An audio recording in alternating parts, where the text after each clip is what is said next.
Morning Renu Desai గారు చాలా aggressive తోని ప్రెస్ మీట్ కి వచ్చి సుప్రీంకోర్టు మీద అరిసేసింది కుక్కల్ని చంపినందుకు. దాని గురించి ఏమంటారు?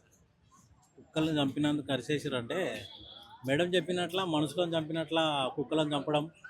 మేడం చెప్పింది కరెక్టే. రేణు దేశాయ్ గారు ఎందుకు చంపుతున్నారు కుక్కలను? ఆ?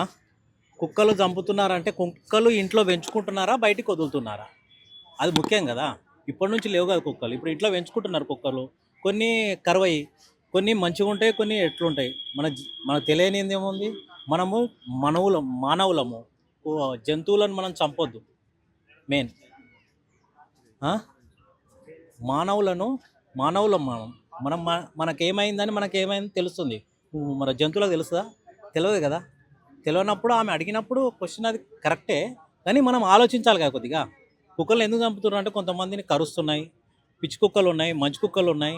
అందులో మరి ఏది కరిచిందో ఎవరికి తెలియదు కదా. అవునా కదా? ఇప్పుడు ఏ కుక్క కరిచిందో నీకేం తెలియదు. మంచి కుక్క ఇప్పుడు అన్నది ఆమె కోర్టుకు పోయింది, ఎగ్రీసిగా మాట్లాడిందంటే ఆమెకు బాధ వేసింది కాబట్టి మాట్లాడింది. ఆమె ఏమంటుందంటే ఎవరైతే క్వశ్చన్ చేస్తారో రిపోర్టర్స్ ఆ ప్రెస్ మీట్ లో వాళ్ళపైకి చాలా కోపంతో మాట్లాడింది. ఏమని, మీరు ఒక పూట ఎవరికైనా అన్నం పెడుతున్నారా? ఇప్పుడు కుక్కల్ని మాట్లాడితే వచ్చి నన్ను క్వశ్చన్ చేస్తున్నారు, మీరు ఫస్ట్ పెట్టి మాట్లాడండి అన్నది. దాని గురించి ఏమంటారు? పెట్టి మాట్లాడి ఆమె అన్నం పెడుతుందేమో, అందుకో ఆ అదే ద్వేషం. ఆమె, నేను చాలా రోజుకి 9 కుక్కల నుంచి 10 కుక్కల వరకు నేను ట్రీట్మెంట్ చేయిస్తున్నాను, నా దగ్గర ఒక టీం ఉంది, సో నేను చూస్తున్నాను, మీరేమైనా అట్లా చూస్తున్నారా అని రిపోర్టర్స్ ని క్వశ్చన్ చేసి ఆల్మోస్ట్ లేచి అరిసింది ఆమె ప్రెస్ మీట్ లో లేచి. ఓకే, ఈరోజు మీరు కుక్కల గురించి చంపుతున్నారని హైకోర్టు పోయారు. ఎంతమంది పెడుతున్నారో నీకు తెలుసా? ఎంతమంది ఈరోజు అన్నం పెడుతుర్రో? నువ్వు ఒక్కదాన్ని 9 కుక్కలకు పెట్టినావు కానీ ఎంతమంది పెడుతుర్రో తెలుసా? తెలియదు కదా. ఆ?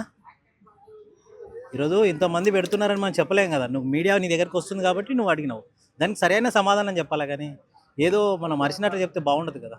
అంటే రిపోర్టర్ ఏమన్నాడంటే ఇంట్లో ఏసీ వేసుకొని కూర్చున్నంత ఈజీ కాదు బయట కుక్కలు చూడటము అన్నాడు. అది ఎంతవరకు కరెక్ట్? ఆయన అడిగింది కరెక్టే, మనం చెప్పిన దానికి తప్పు కాదు. ఆయన అడిగింది కరెక్టే ప్రెస్ రిపోర్టర్. ఎందుకంటే కొంతమంది ఎంతమంది చూస్తున్నారు, ఎంతమంది చూడకొచ్చో తెలియదు కదా. రిపోర్టర్ అడిగారు, నీకు సమాధానం కరెక్ట్ చెప్పు, అంతేగాని ఏదో ఇష్టం వచ్చినట్లు మాట్లాడితే కాదు కదా. ఇప్పుడు నువ్వు ప్రశ్నించకపోతే ఈయన మైక్ ఎందుకు ఈరోజు? ఎవరింట్లో వాళ్ళు ఉంటే నువ్వు హైకోర్టుకి ఎందుకు వెళ్తావు?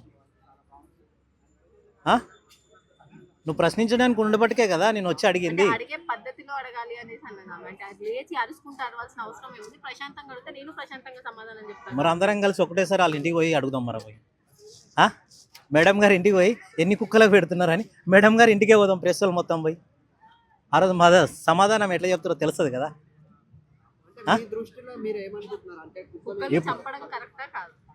కుక్కలు అంటే చంపడం అంటే ఇప్పుడు రోడ్డు మీద ఎంతోమంది చిన్నపిల్లలను కరుస్తున్నాయి, ఎవరికి తెలుసు అది?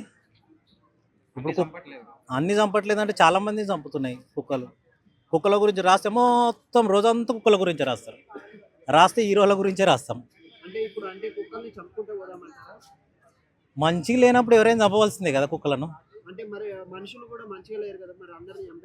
అరే నువ్వు అరుస్తున్నావు కదా, నేను చంపుతున్నా అని తెలుస్తుంది. కుక్క చెప్పలేదు కదా, నోరు లేని జీవి కాబట్టి ఏం చెప్పలేకపోతుంది కదా. అంటే ఇప్పుడు దాని గురించి ఉన్నారు కదా, డాక్టర్లు ఉన్నారు కదా. డాక్టర్లను సలహా తీసుకుందాం, ప్రభుత్వ సలహాలు తీసుకుందాం, మీలాంటి ప్రెస్ వాళ్ళ సలహాలు తీసుకుందాం. అందరు సలహాలు తీసుకొని ఏంది ఏం కథ అని దాని గురించి నిర్ణయిస్తాం. ఏ మోడ్లు ఉందో, ఎందుకు ముందో, ఎట్లా మాట్లాడిందో ఎవరికి తెలియదు కదా. ఇంకోటి, ఆమె నేను అంటే కుక్కల్ని నేను చూసుకుంటున్నాను, నేను ఫండ్స్ ఇస్తున్నాను, నేను చాలా చేస్తున్నాను అన్నది. ఆమె లాంటి వాళ్ళు ఒక్కళ్ళే చేస్తున్నారు, ఇంకా చాలా మంది ఎవరైనా చాలా మంది ఉన్నారు. అంటే మీడియా ముంగడికి వచ్చారు కాబట్టి అడుగుతున్నారు కాబట్టి ఆమె దృష్టిలో నేను చేస్తున్నాను తెలియాలి కదా. మరి దాని మీద ఎఫెక్ట్ ఉంటుందమ్మా. కొద్దిగా హైదరాబాద్లో చర్యలు మొదలైనాయమ్మా. ఎందుకంటే ఈ మధ్యకాలంలో చిన్నపిల్లల మీద చాలా జరిగినాయమ్మా. దగ్గర పోయిన సంవత్సరం 4-5 వీడియోలు చూసాం. దానికి తగ్గట్టు బోన్లు పెంచారు. మన హైదరాబాద్లో కూడా దగ్గర 4-5 వ్యాన్లు ఎక్స్ట్రా వచ్చినాయి. ఇంతకుముందు వీధికి 1-2 అప్పుడు అక్కడక్కడ కనపడేవి, కానీ ఇప్పుడు 4-5 వ్యాన్లు ఉన్నాయి ఒక్కొక్క దానిలో సంబంధించి. కంపల్సరీగా అట్లాంటి ఏం జరిగినాయి అంటే కంపల్సరీగా చుట్టుపక్కల ఉన్న కుక్కలన్నిటికీ ఇండికేషన్లు ఇవ్వడం, చర్యలు అనేది తీసుకోవడం కూడా జరుగుతుందమ్మా.